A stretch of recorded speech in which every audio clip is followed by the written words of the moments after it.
En automobile, la réparation durable, c'est réparer au maximum les véhicules accidentés et les pièces abîmées plutôt que de les remplacer.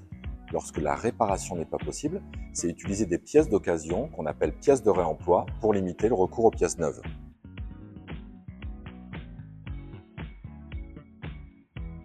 Alors, la réparation durable doit se développer à la fois pour des raisons économiques et des considérations écologiques. Sur le volet économique, la réparation durable, c'est un levier clé pour maîtriser les coûts des réparations automobiles qui ont augmenté de près de 30% depuis 2020. Développer la réparation durable, ça permet à MAF de contenir au mieux la hausse des cotisations pour ses clients pour les années à venir. Pour la planète, réparer plutôt que remplacer ou avoir recours à des pièces de réemploi, c'est apporter une réponse aux ressources qui s'épuisent. Produire des pièces neuves, les transporter, ça a un impact très négatif d'un point de vue écologique, sur les matières premières, sur l'énergie, le transport. On estime qu'utiliser une pièce de réemploi, c'est 5 fois moins d'émissions de CO2 et réparer cette même pièce, c'est 10 fois moins. Sur le volet social, je rajouterais que la réparation durable, c'est aussi soutenir l'activité locale des centres de recyclage en France, dont sont issues les pièces de réemploi, ainsi que celle des garages agréés par MAF. Ils sont plus de 4000 sur tout le territoire français. Il est important pour nous de valoriser leur savoir-faire, le travail d'artisanat réalisé en carrosserie.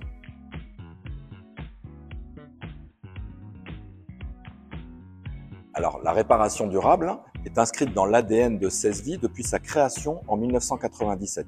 C'est une démarche qui est engagée depuis plusieurs années au sein de notre technocentre CESVI, où nous sommes aujourd'hui.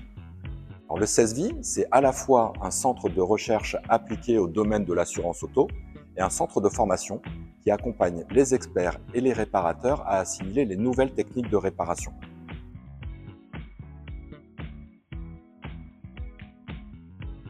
MAF, via le CESVI, a développé plusieurs innovations, dont les plus emblématiques sont la réparation des jantes en alu, qui peuvent être abîmées ou rayées lorsqu'elles frottent contre le trottoir, la réparation des pare-chocs, souvent conçus en thermoplastique.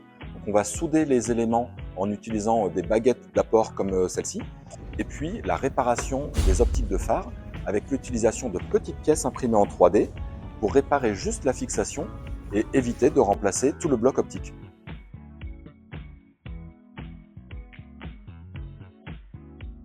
Alors, il y a aujourd'hui de plus en plus de clients qui comprennent les enjeux de la réparation durable, grâce au travail de pédagogie réalisé par les conseillers MAF, les experts et les garages agréés. 2 clients sur 3 font le choix de la pièce de réemploi pour réparer leur véhicule. Les clients ont bien compris que ces pièces ont absolument les mêmes caractéristiques, mêmes critères de qualité et sécurité que les pièces neuves. Je rajouterai que si vous allez chez un garage agréé par MAF, les réparations effectuées avec des pièces de réemploi seront invisibles à l'œil nu une fois les pièces réparées.